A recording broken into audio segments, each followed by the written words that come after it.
Бізде балаларды мектепке үнемі бір аналары, мамалары тасып жүреді. Әкелер, құрметті, қайда жүрсіздер?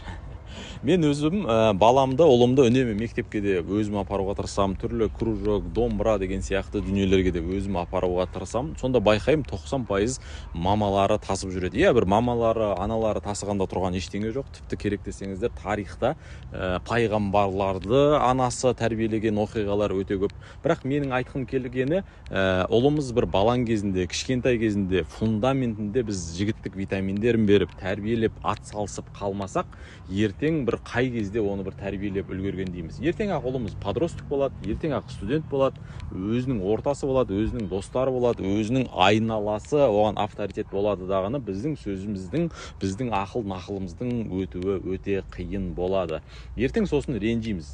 Жалғыз балам бұзылып кетті, жалғыз ұлым бірдеңке болды, балам жаңа келін жанды болып шықты деген сияқты дүниелерді айтып ренжіп жүреміз.